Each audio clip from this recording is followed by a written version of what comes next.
Hello, my name's Malcolm Watson and I'm a violinist. I've recently started working with the World Legacy Project and have been greatly honoured by their giving me the title of Living Legacy for the Arts. So without further ado, let me play you some music.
Hi, this is Bonnie Tritel of the World Legacy Project here with Malcolm Watson.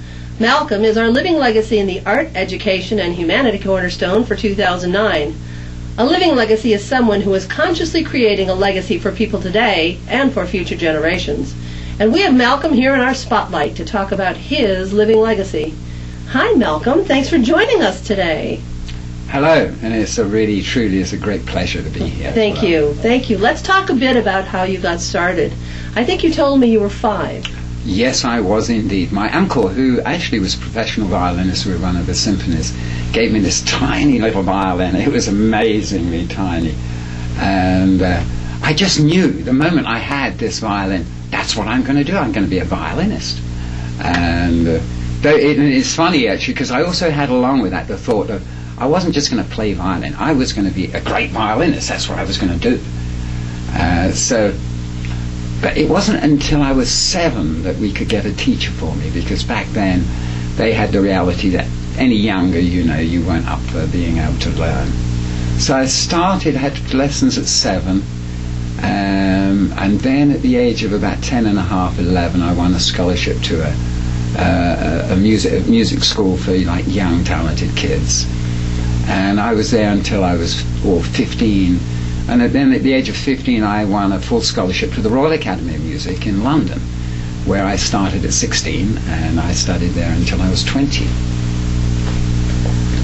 That's great. I know that you also got a lot into the pop scene for a while after the Royal Academy. Yeah, I did. It was, to be honest, I always found the classical scene a bit too serious, I always wanted to be a jazz violinist when I was at the Royal Academy, but back then, and now they've got a great jazz department, but back then it was like if you said the word jazz, it was like, oh, that's not music. But I always had a fascination, you know, for rock and roll and jazz. So when I left the Royal Academy, I did a bit of work in, you know, a bit of symphony work and stuff like that. Then I met this American guy who played 12-string guitar, and we put some music together, and bang, before you knew it where it was, we were on radio. Then we signed a contract with CBS and put out an album, and there I was into the pop world. So you were in the pop scene for quite a while, and then you took a break from music to pursue other things. What brought you back to music? Well, this is going to sound a bit strange, you know, but it was actually a pack of cigarettes, would you believe? It was, I shall always remember the day. It was 1990, and I just bought this beautiful little house in Boulder. But I was almost out of cash, and I'd paid off the first mortgage, and then I went, what am I going to do now? Perhaps I'll go back into industry. And I'd worked in the oil industry for a while. That's one of the things I'd done as an executive. But I was going, no, I really don't want to do that. But I got up this Saturday morning, 1st of June 1990, and I went, I want to smoke. And I didn't have any cash, so I went, well, let's go down to the Pearl Street Mall, the walking mall, and get my violin out and play a few pieces of Bach and get some cigarettes. So I walked down to the mall and played my violin for a bit, and went off, bought my cigarettes and had a few puffs. And not that I advocate smoking, you know. You know, it's not a good addiction at all for any of us, but however, I went off and had my cigarette, and I was walking down the mall, and there was this young man playing guitar most beautifully. It really, really was beautiful. A young man by the name of Jeffrey H. And I walked up and said, can I play a couple of tunes with you? You know, and he said, yeah, sure.